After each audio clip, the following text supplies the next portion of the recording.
Hello dear friend, आप सभी का एजी लर्नर में स्वागत है। आई होप आप सभी अच्छे होंगे और अपनी स्टडी प्रॉपर वे में कर रहे होंगे। तो आज हम लोग डीएलएड थर्ड सेमेस्टर का छठा प्रश्न पत्र हिंदी का देखेंगे। इससे पहले हमने आपको 2 क्लासेस करा दी थी, जिसमें पहली क्लास में मैंने सिलेबस के बारे में डिस्कस किया था और उसके बाद हमने कुछ जो लेखक हैं उनके बारे में बताया था, जैसे कि कबीरदास जी हैं, सूरदास जी, इनके बारे में मैंने आपको इनका जीवन परिचय के बारे में बता दिया था। तो आज हम देखेंगे तुलसीदास जी का जीवन परिचय। ठीक, तुलसीदास जी का पूरा नाम है, तुलसीदास जी का पूरा नाम क्या है? गोस्वामी तुलसीदास। इनका पूरा नाम है गोस्वामी तुलसीदास। इनका जन्म 1532 ईस्वी में राजापुर उत्तर प्रदेश के बांदा जिले में हुआ था। ठीक, इनकी मृत्यु जो है वो 1623 ईस्वी में वाराणसी के 80 घाट में हुई थी। ठीक, जो तुलसीदास जी की भाषा थी वो अवधी थी। कौन सी भाषा थी? अवधी भाषा थी। इनके जो गुरु थे, तुलसीदास जी के जो गुरु थे, इनका नाम संत नरहरिदास जी था। इनके गुरु का नाम संत नरहरिदास जी था। ठीक, तो आप लोगों को समझ में आ गया होगा। तुलसीदास जी का पूरा नाम गोस्वामी तुलसीदास जी था। जन्म इनका 1532 ईस्वी के राजापुर उत्तर प्रदेश बांदा जिले में हुआ था। मृत्यु जो है इनकी 1632 ईस्वी में वाराणसी के 80 घाट में हुई थी। ठीक, भाषा जो है इनकी भाषा अवधी है और गुरु इनके जो हैं वो संत नर हरिदास जी हैं। ठीक, तो आप लोगों को यहाँ तक सारा कुछ क्लियर हो गया होगा। ठीक, आगे इनकी रचनाओं के बारे में देखेंगे। तो देखिए इनकी रचनाएं कौन कौन सी हैं। तो तुलसीदास जी की रचनाएं। ठीक, तुलसीदास जी द्वारा रचित 12 रचनाएं लोकप्रिय हैं। जो तुलसीदास जी ने रचना रची थी, इनकी कुल 12 लोकप्रिय रचनाएं हैं। देखिए कौन कौन सी हैं। ठीक, प्रबंध काव्य रामचरितमानस, जो इनकी फर्स्ट रचना है वो रामचरितमानस है। ठीक, उसके बाद जो दूसरी रचना है वो पार्वती मंगल है। ठीक है, ये बहुत ही इम्पोर्टेंट इनकी रचना है। ठीक, उसके बाद जो तीसरी रचना है इनकी जानकी मंगल है। उसके बाद जो चौथी है वो रामलला नेचू है। ठीक, इनकी फर्स्ट रचना रामचरितमानस है। उसके बाद जो दूसरी है वो पार्वती मंगल है। उसके बाद जो तीसरी है वो जानकी मंगल है और फिर इनकी जो रचना है वो रामलला नेचू है। ठीक, उसके बाद हम लोग आगे देखेंगे मुक्तक काव्य। तो देखिए कौन कौन सी इनकी मुक्तक काव्य हैं। तो कवितावली, दोहावली, कौन कौन सी हैं? कवितावली, दोहावली, वैभव रामायण, वैराग्य संदीपिनी। उसके बाद है रामाज्ञा प्रश्नावली और जो लास्ट है वो हनुमान बाहुक है। ठीक, तो आप लोगों को पता चल गया होगा कि मुक्तक काव्य में कौन कौन सी रचनाएं। ठीक है, उसके बाद जो थर्ड पॉइंट है वो देखेंगे गीत काव्य। क्या देखेंगे? गीत काव्य। तो गीत काव्य में कौन कौन सी हैं? देखिए, जो पहली है वो गीतावली है, फिर है कृष्ण गीतावली, विनय पत्रिका। जो इनकी ये विनय पत्रिका है ये बहुत ही इम्पोर्टेंट है और ज़्यादातर इससे रिलेटेड क्वेश्चन आते हैं, ये बहुत ही पूछी जाती है। ठीक, तो आप लोगों को समझ में आ गया होगा और साथ ही मतलब पढ़ते चलिएगा, साथ साथ अपना याद करते चलिए। ठीक, तो समझ में आ गया।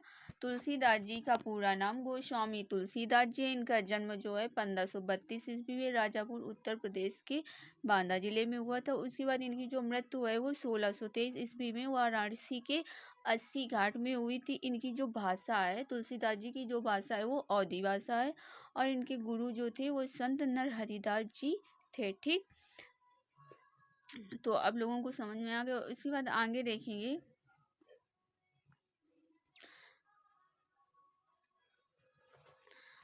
देखेंगे, तुलसीदास जी राम भक्ति धारा के प्रमुख कवि हैं। तुलसीदास जी जो हैं ये राम भक्ति धारा के बहुत ही जाने माने कवि हैं। ठीक, कहा जाता है कि ये एक बार उनकी पत्नी ने तुलसीदास जी को फटकारते हुए ईश्वर भक्ति का उपदेश दिया था। इनकी जो पत्नी है, इन्होंने तुलसीदास जी को बहुत ही गलत तरीके से फटकार लगाई थी। और इनकी पत्नी ने तुलसीदास जी से कहा था कि जितना तुम मोह माया हम पे दिखाते हो, इतना ही अगर तुम भक्ति में लीन हो जाओ तो तुम्हारा कल्याण हो जाएगा। उनकी पत्नी ने कुछ ऐसे शब्द बोले थे। ठीक, जिससे उन्हें वैराग्य उत्पन्न हुआ, जिससे तुलसीदास जी को वैराग्य उत्पन्न हुआ था। ठीक, जो इनकी पत्नी थी वो जानती थी कि तुलसीदास जी बहुत ही टैलेंटेड हैं, किंतु वे जो अपना टैलेंट है, ये बुद्धि का प्रयोग नहीं करते हैं और उल्टे सीधे कामों में लगे रहते हैं। इसलिए इनकी पत्नी ने उनको फटकार लगाई थी, जिसके कारण उन्हें वैराग्य, तुलसीदास जी को वैराग्य पत्नी से या घर से इनकी मोह माया हट गई थी और इन्होंने वैराग्य को प्राप्त किया था। ठीक, वैराग्य को प्राप्त किया था। अगर इनकी जो सफलता के पीछे है, तुलसीदास जी की सफलता के पीछे इनकी पत्नी का भी बहुत बड़ा हाथ है। ठीक, अगर वो फटकारती नहीं तो शायद जो आज तुलसीदास जी हैं वो इतने फेमस कभी नहीं होते। ठीक, या उन्हें कोई ना जान पाता। ठीक है, तो आप लोगों को यहाँ तक। और इन्होंने क्या किया था कि ये अपनी पत्नी से बहुत ही ज़्यादा स्नेह करते थे। ये अपनी पत्नी से मिलने गए थे तो जो रात का टाइम था और सांप लटक रहा था, तो इन्होंने क्या किया था, सांप को रस्सी समझ के सांप के माध्यम से छत पे चढ़ गए थे। ठीक, तभी इनकी पत्नी ने इनको फटकार लगाई थी और उसके बाद तुलसीदास जी को वैराग्य प्राप्त हुआ था। ठीक,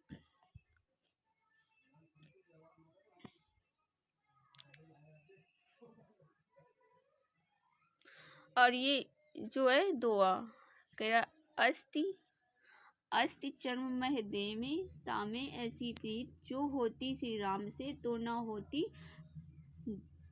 होती भवभीत। ठीक, इनके माध्यम से ये दोआ भी लिखा गया। ठीक है, उसके बाद जो है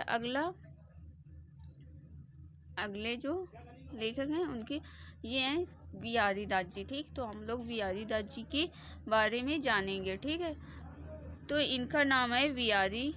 जन्म जो है 1603 ईस्वी में ग्वालियर के मध्य प्रदेश जिले में हुआ था। जो इनका नाम जो है बिहारी दास जी है, इनका नाम बिहारी दास जी है। इनका जन्म जो है 1603 ईस्वी के ग्वालियर मध्य प्रदेश में हुआ था। ठीक, इनकी मृत्यु 1663 ईस्वी में, जो बिहारी दास जी हैं, बिहारी दास जी की मृत्यु सन 1663 ईस्वी में हुई थी। ठीक, आगे देखिए, जन्म ग्वालियर जानिए, खंड बुंदेलो बाल, तरुणाई आई सुधार, मथुरा बसी ससुराल। जो बिहारी दास जी हैं तो इनके उसमें दोहा में इनका पूरा परिचय लिखा हुआ है। तो कह रहा है जन्म ग्वालियर जानिए, जो बिहारी दास जी का जन्म स्थान है वो ग्वालियर के नाम से जाना जाता है। खंड बुंदेलो बाल, जो इनका लालन पोषण है वो खंड बुंदेल में हुआ था। तरुणाई आई सुधार, मथुरा बसी ससुराल, और जो इनके ससुराल है वो मथुरा है। ठीक, आगे देखिए,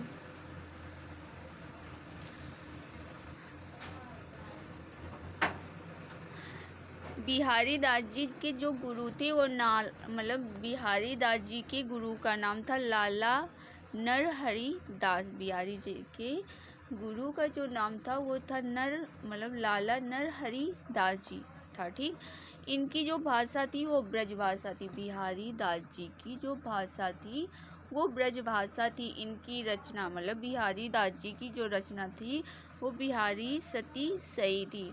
ये इनकी रचना बहुत ही फेमस है। ठीक, बिहारी दास जी की जो ये रचना है बिहारी सती, ये बहुत ही फेमस रचना है। ठीक, तो देखिए हम लोग दोबारा से एक बार फिर देख लेते हैं। ठीक, तो देखिए बिहारी मतलब इनका नाम, पूरा नाम बिहारी था। जन्म 1603 ईस्वी के ग्वालियर मध्य प्रदेश जिले में हुआ था। इनकी मृत्यु जो है वो 1663 ईस्वी में हुई थी। और जो इनका जन्म है वो ग्वालियर में हुआ था। और खंड बुंदेलो बालमल्लो, और जो इनका लालन पोषण था वो बुंदेल में हुआ था। और इनका जो ससुराल था वो मथुरा था। ठीक है, और इनके गुरु मतलब बिहारी दास जी के जो गुरु थे वो लाला नरहरि दास जी थे। इनकी बिहारी दास जी की जो भाषा थी वो ब्रज भाषा थी। इनकी जो रचना थी, फेमस रचना जो थी वो इनकी रचना थी बिहारी सत सई। ठीक, तो आई होप आप सभी को यहाँ तक सारी चीज़ें क्लियर हो गई होंगी और सारा कुछ बहुत ही अच्छे से समझ में आ गया होगा। साथ ही नोट्स बनाते चलिए, और बस नोट्स बनाने के बाद बस एक बार रिवीजन कर लेना है सही से, सारा कुछ क्लियर होता जाएगा। ठीक, आगे हम लोग देखेंगे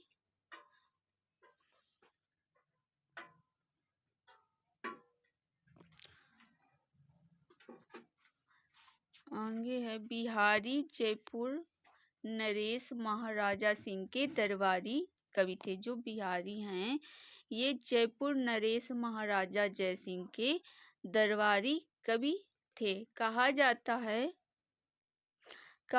है कि महाराजा जय सिंह ने दूसरा विवाह किया था। जो राजा जय सिंह थे इनकी 2 शादियां हुई थी। ठीक, इन्होंने दूसरा विवाह किया था। वह अपनी पत्नी के साथ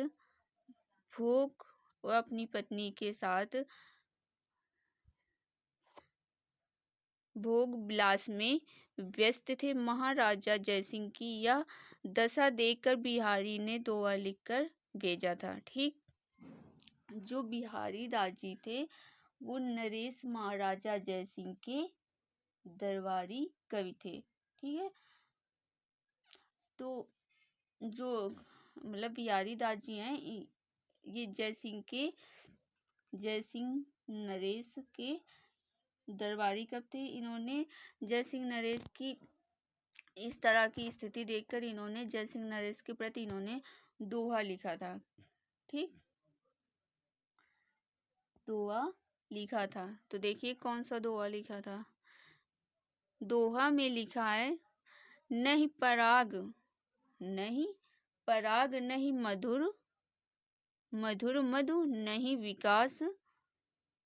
विकास यही काल। ठीक, अली कली की 100 बंदो आगे कौन हवाल। ये जो बिहारी दास जी थे इन्होंने मतलब जो जयपुर के नरेश महाराजा के प्रति इन्होंने यह कवि मतलब कि यह दोहा लिखा है। ठीक, किसने लिखा है, बिहारी दास जी ने जयपुर नरेश महाराजा जय सिंह के प्रति इन्होंने यह दोहा लिखा। कह रहा है, नहीं पराग नहीं मधु नहीं विकास, मतलब नहीं पराग मीन्स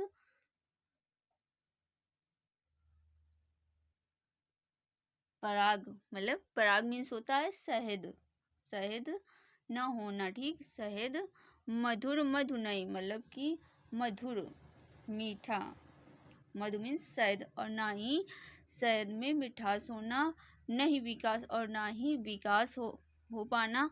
अली कली ही 100 बंद और हलाल, मतलब अभी से भौरा, क्या इसका अर्थ है, अभी से भौरा फूल की कली में खोया रहेगा तो आगे क्या ही हो पाएगा। ठीक, इसका ये अर्थ होता है कि नहीं पराग नहीं मधु नहीं विकास, मतलब शहद नहीं पराग मतलब शहद न होना, मधुर मद और शहद का मीठा ना होना, ना ही विकास होना।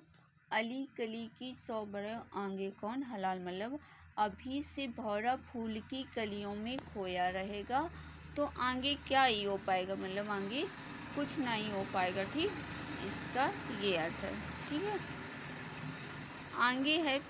आगे हम लोग पढ़ेंगे मैथिली शरण गुप्त जी के बारे में। ठीक, आगे पढ़ेंगे मैथिली शरण गुप्त जी के बारे में। ठीक, तो इनका नाम मैथिली शरण गुप्त था। इनका जो पूरा नाम था वो मैथिली शरण गुप्त था। ठीक, इनका जन्म 1886 ईस्वी में चिरगांव झांसी में हुआ था। ठीक है, जो मैथिली शरण गुप्त हैं इनका जन्म सन 1886 ईस्वी के चिरगांव झांसी में हुआ था, और जो मृत्यु है वो सन 1964 ईस्वी में हुई थी। इनके गुरु का नाम था आचार्य महावीर प्रसाद द्विवेदी था। जो मैथिली शरण जी के गुरु थे उनका नाम आचार्य महावीर प्रसाद द्विवेदी था। ठीक,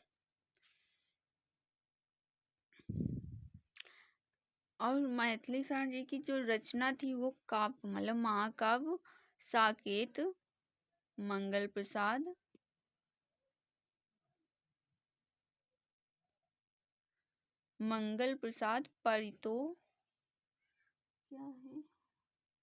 परितोषिक था। मंगल प्रसाद परितोषिक था। ठीक, इनकी जो रचनाएं थी ये हैं। ठीक है, तो हम लोग फिर से देखेंगे मैथिली शरण, मतलब इनका नाम पूरा मैथिली शरण गुप्त था। इनका जो जन्म था वो 1886 ईस्वी के चिरगांव झांसी में हुआ था, और मृत्यु जो थी वो सन 1964 ईस्वी में हुई थी, और इनके गुरु का नाम था आचार्य महावीर प्रसाद द्विवेदी था। ठीक है, आगे देखेंगे खंड काव्य। तो इसमें देखिए भारत भारती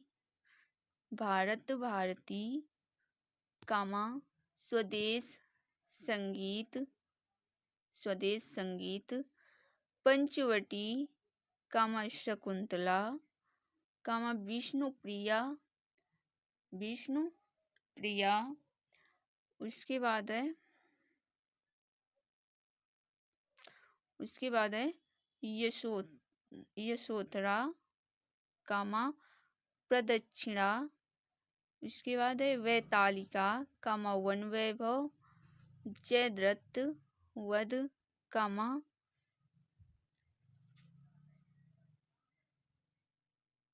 कामा विश्व वेदना कामा पृथ्वीपुत्र, जय भारत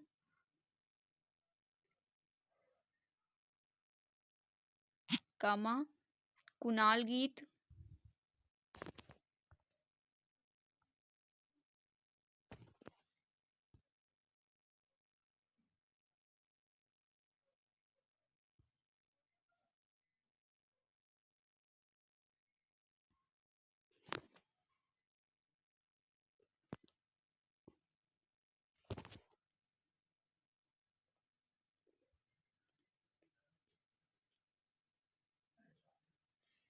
सॉरी, थोड़ा दिक्कत हो गई। हाँ, तो हम लोग कहाँ पे थे, मैथिली शरण गुप्त में। ठीक,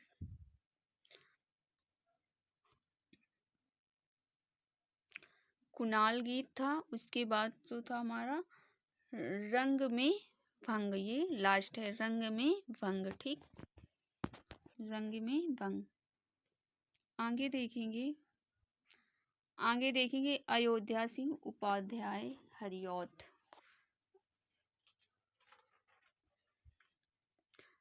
अयोध्या सिंह उपाध्याय हरिऔध जी के बारे में, मतलब इनके जीवन परिचय के बारे में देखेंगे। ठीक है, तो इनका नाम था अयोध्या सिंह उपाध्याय। जो इनका जन्म था वो 1865 ईस्वी में निजामाबाद आजमगढ़ के उत्तर प्रदेश जिले में हुआ था। इनका पूरा नाम अयोध्या सिंह उपाध्याय था। जन्म 1886 मतलब 1865 ईस्वी में निजामाबाद आजमगढ़ उत्तर प्रदेश में हुआ था। ठीक है। और जो इनकी मृत्यु है वो सन 1947 ईस्वी के आजमगढ़ में हुई थी। इनके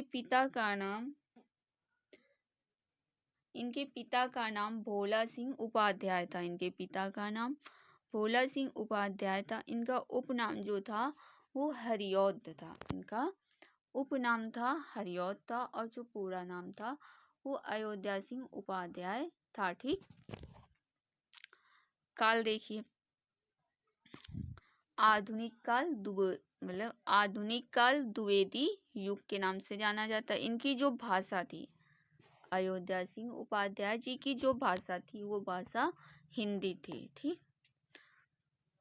तो देखिए, इनका पूरा नाम अयोध्या सिंह उपाध्याय था। इनका जन्म सन 1865 ईस्वी के निजामाबाद आजमगढ़ के उत्तर प्रदेश में हुआ था। ठीक।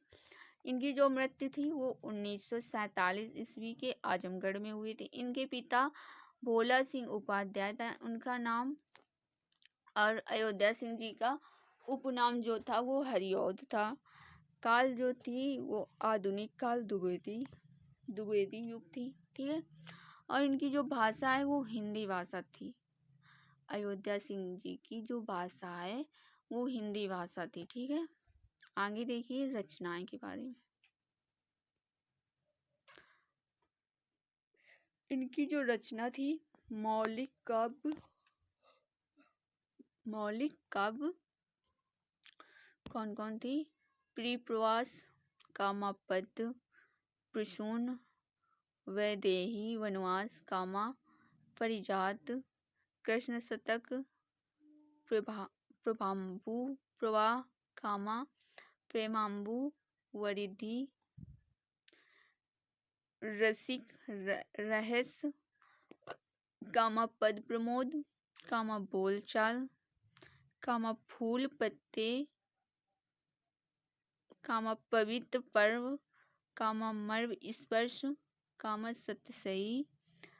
उसके बाद है कामा रस कलश, कामा स्वर्गीय संगीत। इनकी कुल ये रचनाएं थी जिनके बारे में पढ़ा गया। ठीक है।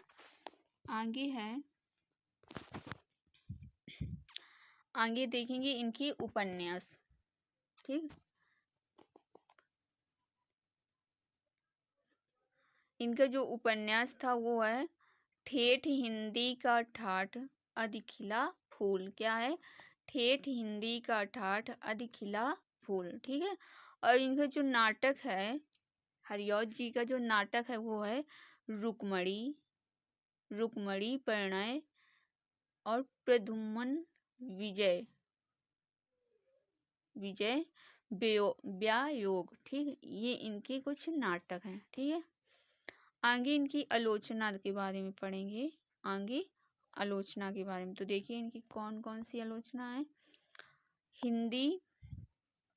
हिंदी भाषा और साहित्य भाषा का विकास, साहित्य संदर्भ, नीति निबंध, कबीर रचनावली की भूमिका। ये इनकी आलोचना निबंध है। ठीक।